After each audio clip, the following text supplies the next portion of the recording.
rendering tutorial, but it's more of shading and highlight tutorial because that's all I really do. Okay, so first what you are going to do is you're going to see if you have more cool toned or warm toned colors. And if you have cool tone colors, you're going to shade with cool tone. And if you have warm tone colors, you're going to shade with warm tone.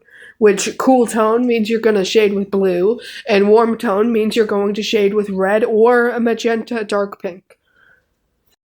A lot of my shading and rendering has to do with these things where it's a lot of color theory, honestly. So if you don't know color theory, just play along. So as you can see here, what I am doing is I'm getting a dark blue and I'm covering the entire drawing in dark blue. Then what I'm going to do is I'm going to add a multiply layer and make it to like 50 or 25. So the first thing you're going to do is you're going to identify your light source, and after you identify your light source, mine was the right, what you do is you erase anything on that side.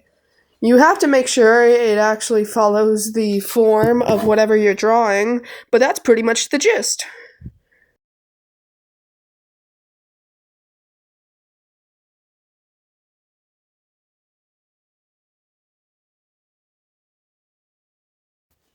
One of the things I add in almost every single drawing where a character has a chest, whether it be a guy with pecs or a woman with breasts, I add this little like highlight on top of it.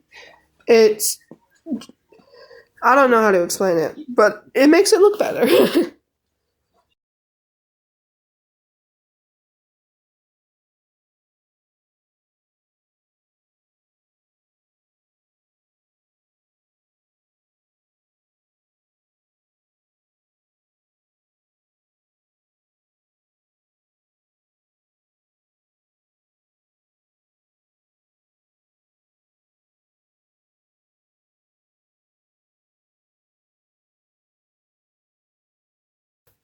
So now what you're going to do is you're going to set your multiply layer to 25 if you haven't like done it so you can see the colors better. And you're going to get a layer on top of that, and you're just going to shade in the really dark areas, like the places that should be darker than the rest of the areas. I do want add one under the chest as well. This is because I add like a little highlight in it. It's hard to explain because it sounds like I'm a creep, but I swear I'm not. You'll get what I mean.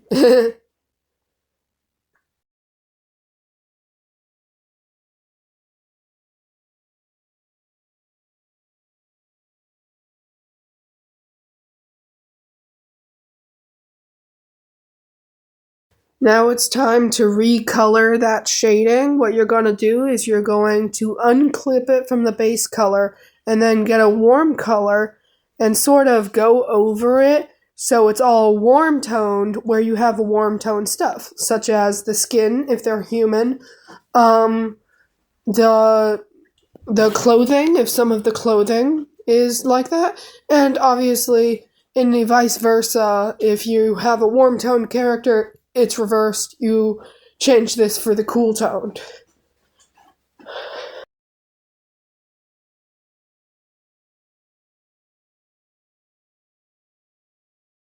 Now for the fun stuff, highlights.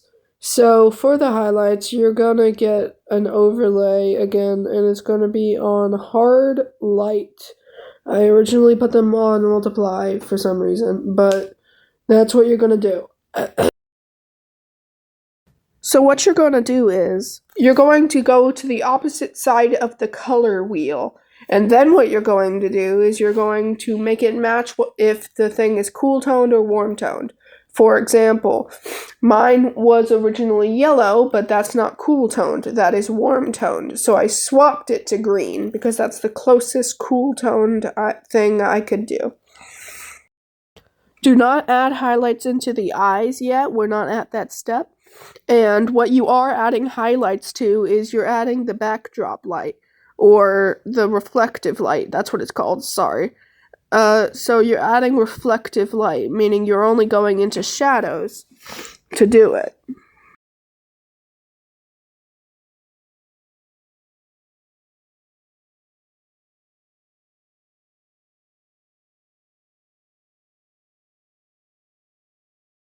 Now for the eye highlight, what you're going to do is you are going to add a layer on top of the line art, and you are going to pick the eye color before getting the opposite of the color wheel again, but you're not going to change it to warm tone or cool tone. You're going to give it exactly what it needs. You're going to give it exactly what it gives, basically.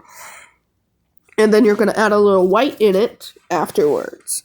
And there is your drawing.